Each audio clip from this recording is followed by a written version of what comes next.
I'm about to skip introductions. I didn't try recording this so many times. Anyways, in this what if we're gonna have Yuji bonding with the Venom symbiote. I didn't want to just have it be that Venom is just an alien here either, but actually fit a bit into the lower empowered system of JJK. Okay? So here's the route I'm gonna go with. Essentially, Kenjaku were trying to create a sort of bridge between humanity and curses some centuries ago. This being was meant to coexist with none to challenge its existence.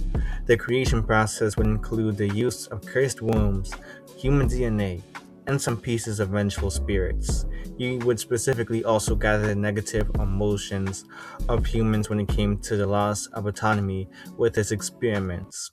Their inability to control their own actions ended up being one of the driving forces towards the way in which this being was formed. In the end, this being would be known as Venom, and he would have a peculiar nature as well. He was a being that was akin to a curse that fed on negative emotions and anything connected to these feelings of negativity. But unlike a curse, they require for there to be a host to stabilize their form. Kenjaku expected for Venom to be an apex predator, something that could consume both humans and cursed spirits. Venom didn't show such behaviors though. It's not that he couldn't, but he seemingly just preferred coexistence instead. For this, Kenjaku deemed Venom to be a failure and waste of potential. Centuries would go by, with Venom having bonded with a series of hosts before eventually landing on Yuji.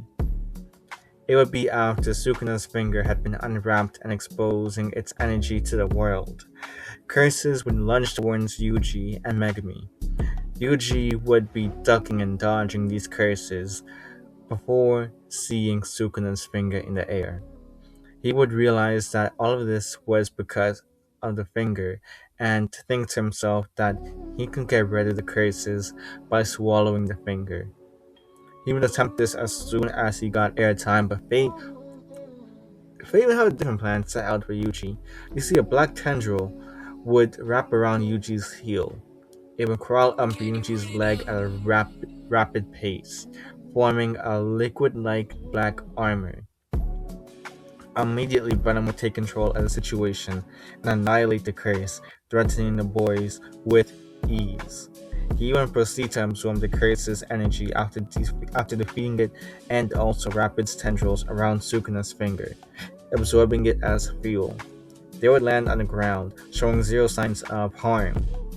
Yuji would be freaking out on the inside, confused as to what was on his body, only for Venom to speak in his head, telling him to calm down. They weren't going to die here tonight. No. Not too long after, Gojo would arrive on the scene and go on to inspect Yuji's current getup.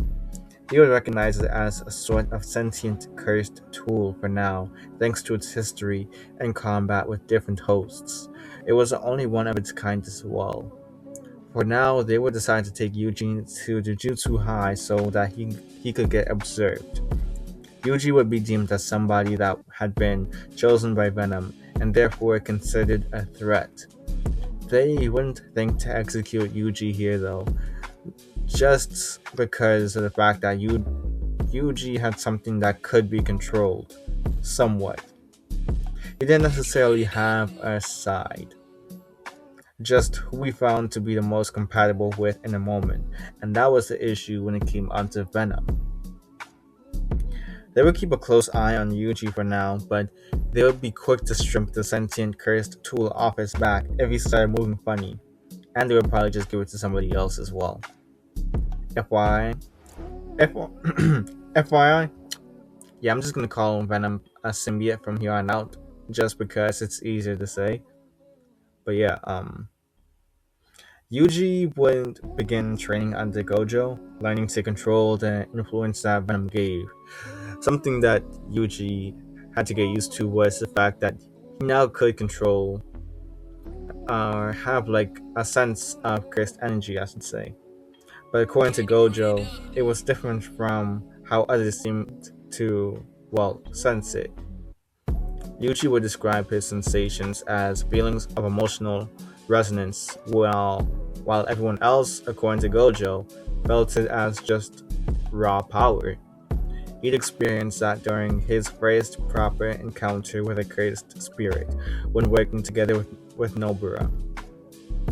He'd also experienced how Venom fought as well, going for alterations in their own liquidy body to form weapons like talons and such, taking down that small fry curse with no effort. The real effort, though, would come when it was time to face the cursed womb, though. Initially, Venom would react rather violently, entering the detention center, since the unstable energy was similar to that of Genjaku's experiments. It was chaotic and all over the place. Yuji would experience a sense of, well, deja vu, or a series of memories that weren't his for a second, before returning back to normal. Once the finger bearer was fully formed, they would go about attacking the Jujutsu High students with zero hesitation. They fought like a wild beast that had no thought behind its eyes. It worked off of instinct alone. Venom would immediately suit up and form blades from their tendrils. Venom had taken a look through Yuji's memories and realized how he fought, so he adjusted somewhat for Yuji's close and personal type of fighting style. With Venom's help here, Yuji would be able to fight on par with this special grade. It helped that they were just born and hadn't learned how to strategize or anything yet. Add the distractions that came in from Nobara and Megami 2 animate with the odds being stacked up against the new curse. Yuji would end up defeating the curse, and the cursed energy alongside Sukuna's finger would get absorbed by Venom. Even though Venom had recharged, Yuji hadn't, and he would collapse from exhaustion. He wasn't used to this kind of stuff just yet. He'd also find out one of the downsides to having to be Venom's host. Venom's adaptive nature would get noticed by Gojo later on, though thanks to the report given by the team. It would be to the point that he would decide to have Yuji gain a bit more experience with this in the form of working with Nanami on a mission. This mission, it would just have Yuji coming face to face with Mahito. Mahito would find himself being fascinated by this symbiote since it went against everything that curses were known for. A curse that sympathized or empathized with humans? That just sounded blasphemous in his eyes, but here was Venom standing right in front of him. Mahito would attempt to reshape Yuji's soul, only for Venom to use its cursed energy, or cursed essence, and reject him rather violently. It was to the point that Mahito even felt a bit of backlash from it. Mahito would realize that he needed to get around Venom in order to do anything in this fight and attempt to preach the cursed gospel. Yeah, Venom, he would just have none of it, bro. You see, Yuji, he would still meet Junpei and everything here. His tragic end would hit both Venom and Yuji with enough grief that their cursed energy would begin to overflow. Up until now, Yuji had maintained a slim appearance while being covered by the Venom symbiote. He'd be pretty similar to Black Suit Spider-Man in that regard. That would change here though, as the overflow of cursed energy would cause for their form to alter into that of a monstrous, hulked out version of themselves, with a mouth full of teeth that seemed to have no end. This would drain all the color from Mahito's body, as he would be terrified at the consequence of his actions. Despite their bulky appearance, Yuji and Venom would prove to be rather agile still. The only reason that Mahito even managed to escape here is that, well, his idle transfiguration just made him slippery to catch. The first time he turned into a mouse, while this time he flew away as fast as he could. He would make a comment as he left though, claiming that Venom felt too much to be a proper curse. Yuji wouldn't be allowed to dwell on Junpei's death very long either, as Team Gojo would be informed of how the Kyoto Goodwill event was coming up, and they needed to be at their tip-top shape. When the day of the event came, the Kyoto students would immediately look towards Yuji as a main target. The higher ups found out about Yuji's rampage against Mahito the other night, and realized his potential. It was too great with this symbiote. They wanted to know that they could at least put him down if he ever lost it one day. Todo would approach Yuji and ask his famous question. Yuji's answer would gain Todo's loyalty right then and there, but he would decide to question Yuji's capabilities without the symbiote. Up until now, Yuji had been relying on Venom to help him with each of his fights, but what would happen in a situation where he couldn't borrow Venom's strength? This would be a question that Yuji would ponder on throughout the whole of the Goodwill event. It's been something that he had just never thought about before. And this would also come into play when Joko would appear, this time instead of Hanami. Mahito would have reported back to the rest of the disaster curses, and Joko would have expressed interest in wanting to mess with the students in this scenario. This would be when Venom's weakness would be exposed as well. Well, at least one of them, I should say. And that was fire. Jogo was the perfect counter towards Venom, and Yuji would be forced to fight without the symbiote for now. Todo would come to assist Yuji in his fight against Jogo with the help of Boogie Woogie. Yeah, they would disorient Jogo with all the teleporting around, but wouldn't be able to sustain any serious damage on him. Yuji hadn't really developed his divergent fist or anything here, since he had pretty much relied on what Venom could do up until now. He would be forced to get creative though, and develop a rough version of it on the spot. It still wouldn't be enough, but after some advice from Todo and desperation, since allowing Jogo to get even one attack in on them spelled doom, yeah, Yuji would manage to land a black flash on Jogo, punching him in the eye. Gojo would come in not too long after to clean up everything, while the boys got their injuries checked out. Venom would compliment Yuji for fighting so valiantly against a significantly stronger opponent, and without his help for once too. Yuji would accept the praise from Venom, but he would still be thinking about how lucky the this whole situation was. Honestly, he only he only really won because of luck, and he could hardly consider that to be a win for real. They didn't even really win. It was just Gojo that came in at the right time. He needed to get stronger and hone in on his skills so that he wouldn't have to rely on Venom so much. And when it came on to the death painting arc, yeah, it would be primarily that Venom just recognized a kinship between himself and the death paintings. He could recognize an experiment of Kenjaku when he saw one, or so he thought at least. Venom would take pity on the brothers as they were forced to fight. Yuji and Venom would find themselves working in perfect unison, using the nature of Venom's body in order to counter the brothers' blood techniques. They'd effectively be a shield for Megami and Nobara to go about their attacks, helping to defeat the brothers in the end. At the very end, Venom would go on to absorb some of the cursed energy that remained from the brothers, while Yuji fell to one knee, exhausted from the exploits for today. The Shibuya incident would be where things escalated the most though. See, as soon as the center went into chaos from all of the curses that were released there, all of this fear and hatred, it would just consume Venom's instincts. They could sense emotions after all, and Yuji could feel it too. It was very disorienting. Their senses and instincts would go on overdrive here, leading to instability. This was exactly Kenjaku's plan though. He'd been hearing about Venom's exploits recently and wanted to see what made his little experiment from centuries ago tick. As soon as Venom sensed Kenjaku's presence, especially amongst this crowd of fear and hate, it would throw him over the edge. This more muscular Eddie Brock looking version of the symbiote would come out. Megami would try to calm the symbiote down, but it wasn't working.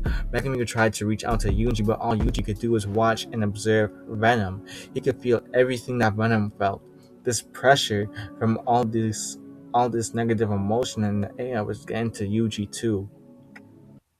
Yuji would completely lose control over Venom, taking the back seat while Venom just rampaged all throughout Shibuya, devouring curses left, right, indiscriminately. He was becoming everything that Kenjaku wanted him to be. The turning point would be Anonymous death and the near death of Nobara. And this shock, it would just force Yuji to immediately put himself back into the driver's seat. Venom would comment on how they weren't a monster. They wanted to protect. Yuji would simply nod his head in agreement. He would stare Mahoto down before being hit with fear and terror from another part of Shibuya. He could feel Megami's sense of desperation for a moment too, and suddenly he could feel his consciousness beginning to slip away while that terror just grew stronger. He would grit his teeth and try to deal with Mahoto first, so he could deal with whatever was going on with Megami as fast as possible.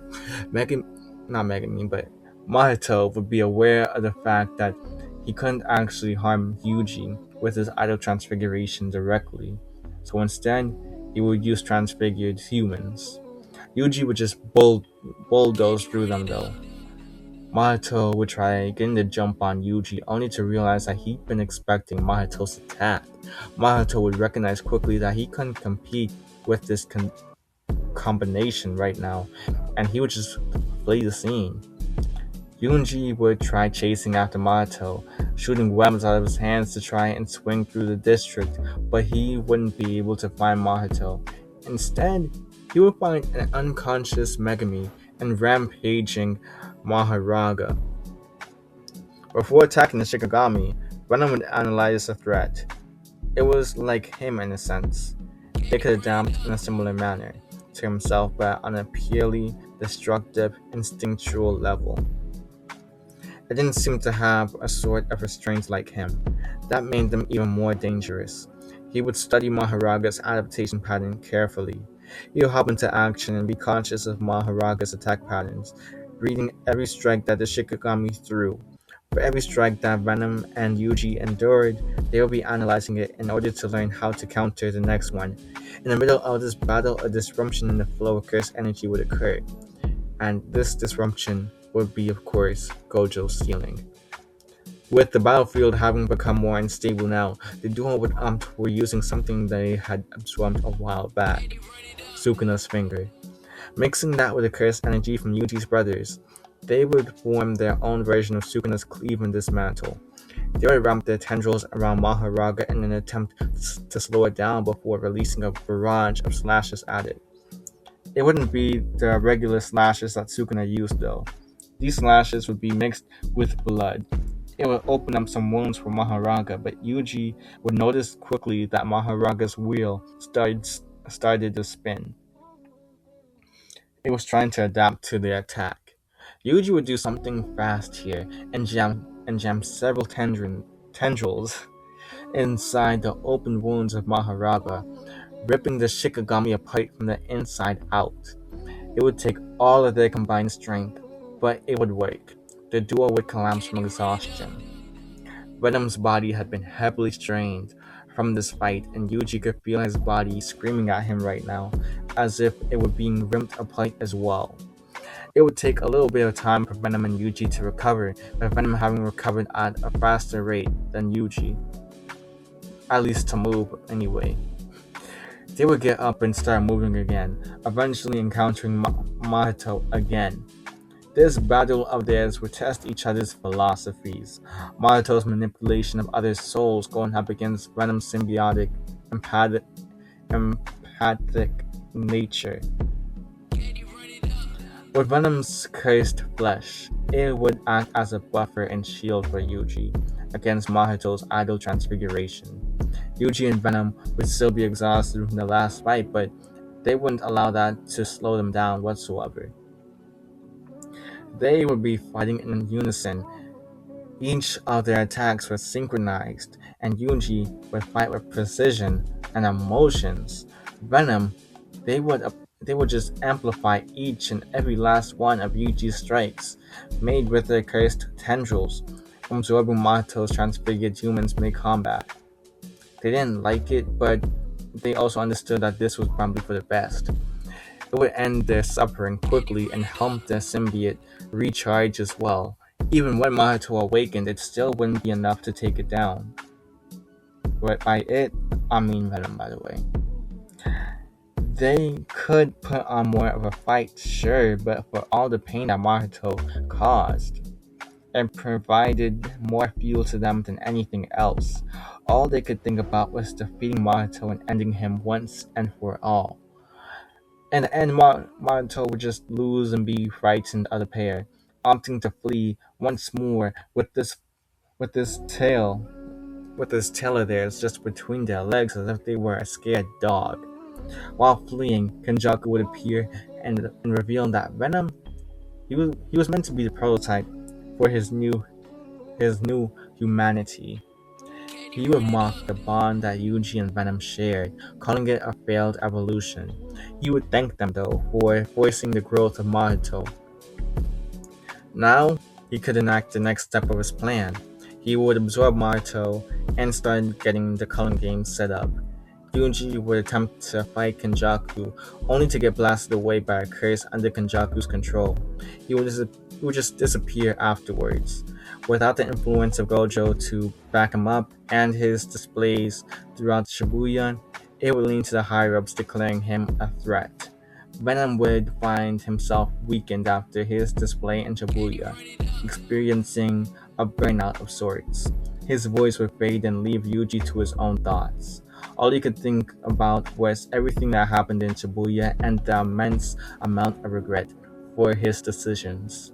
He would wish to go back in time and change things, but that's not how this worked. Even when it came to the transfigured humans, in a moment it felt logical, but now he felt disgusted with himself, allowing Venom to just absorb them for energy. After all, they were still human beings. He wouldn't be allowed to sit in this thought bubble for very long though, so he would just have to deal with the likes of Yuta, who would arrive to fulfill executing him. It would be a hard fought battle for Yuji since he was fighting on his own here. He wouldn't have Venom's abilities to back him up here, so he would fight the desperate fight. He would end up losing to Yuta though, and seemingly get killed. He would be brought back by OCT though from Yuta, and he would find out that he was actually one of Gojo's students as well, and he had to make this look believable to get the higher ups off their trail for a little bit. Yuji would try to call out to Venom in order to greet Yuta, but there would be no response. Yuta would explain to Yuji that Venom was likely recharging or something since they had pushed themselves to the limit, and then summoned Shibuya. Yuji would understand this level of logic but still feel strange not hearing Venom in his head after all this time. While gathering the group of sorcerers to take down Kenjaku and his culling games, Yuji would end up getting trained to better understand and refine his usage of cursed energy. It was still taking some time for Venom to charge back up, so they figured that in the meantime, Yuji could learn to handle his own cursed energy for times like this. He already had Divergent Fist, but he could better weaponize it over time. They also figured that something Yuji could do was use some of that cursed energy in order to feed it to Venom. Although it would work, they could tell that Venom was still not at 100% capacity right now. They had to make with what they had at the moment, or make do with what they had, and enter the culling games. Yuji would be hit with flying out.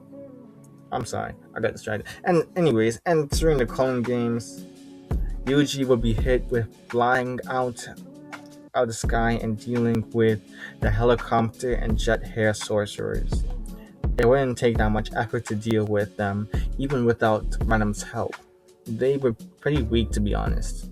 All that Venom really did, and he didn't really have to, was just provide Yuji with some spiked fists to add extra impact. Venom would feed on the cursed energy that ran rampant across the battlefield though.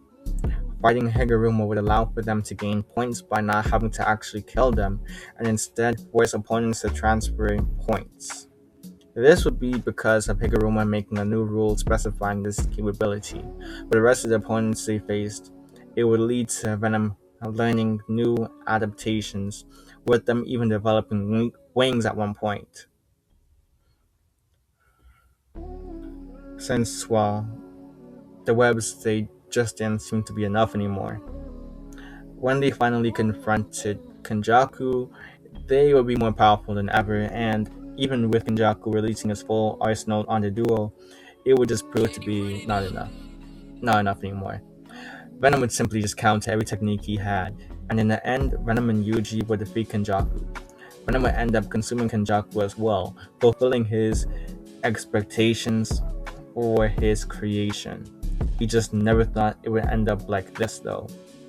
They would have the Culling Games collapse afterwards and find the Angel in order to free Gojo from the prison realm. From here, they would just tear down the current state of Jujutsu Society and rebuild it from the ground up with the rest of the sorcerers that were on their side, especially when it came to the higher ups after all of their assassination attempts made on Yuji. But yeah, that's basically it for real. Y'all know the deal. If y'all like the video, maybe hit that like, subscribe, all that jazz. Leave a comment and let me know what you want to see next. Alright, it's Apollo out.